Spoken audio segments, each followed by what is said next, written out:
অবশ্যই আমরা আশাবাদী যে আমরা এ ধরনের অভিযান যদি আমাদের অব্যাহত থাকে তো এলাকায় যারা এই সব যারা কায়জা করে তারা দেশীয় অস্ত্রশস্ত্র যারা এটা মানে এক জায়গায় জড়ো করতে সক্ষম হয় তারা আমরা এটা করতে দেব না। এটা আমরা সেগুলোকে উদ্ধার করতে সক্ষম এবং যাদের কাছ থেকে এগুলো পাওয়া যাবে তাদেরকে আমরা আইনের আওতায় আনবো এবং আইনের আওতায় আনবো এবং তাদেরকে গ্রেপ্তার করব।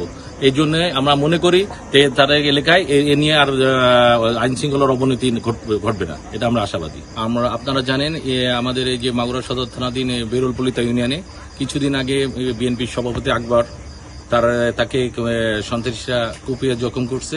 এই সংক্রান্তে আমাদের মাগুরা থানায় মামলা হয়েছে। এটাকে নিয়ে উত্তেজনা এলাকায় উত্তেজনা দীর্ঘদিন ধরে উত্তেজনা সামাজিক আধিপত্য বিস্তারকে কেন্দ্র করে দুই গ্রুপের মধ্যে সাইফুল শিকদার এবং আকবর মিয়া এদের মধ্যে এই উত্তেজনা বিরাজ করছে।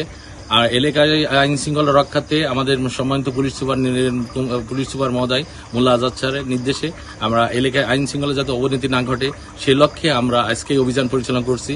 আমার নেতৃত্বে আমরা এই অভিযান পরিচালনা করে আমরা দুই গ্রুপের বিভিন্ন বাড়ি থেকে আমরা ঢাল, সুরকি, স্যান্দা, রামদা অনেক কিছু আমরা উদ্ধার করতে দেশীয় অস্ত্রশস্ত্র উদ্ধার করেছি। এবং এই উদ্ধার আমাদের অভিযান চলমান থাকবে। এটা আমাদের একটাই মেসেজ, আমাদের মাননীয় সম্মানিত পুলিশ সুপারের মেসেজ হচ্ছে এলাকায় আইন শৃঙ্খলার কেউ অবনতি ঘটাতে পারবে না। আইন শৃঙ্খলা যেই অবনতি ঘটাক সে যেই হোক না কেন তাকে আইনের আওতায় আমরা আনতে সক্ষম হব। এই অভিযান আমরা চলমান থাকবে, এই অভিযান চলমান থাকবে। আমরা আইনের প্রতি সবাইকে শ্রদ্ধাশীল হতে হবে। আইনে কেউ আইন হাতে তুলে নিতে পারবে না।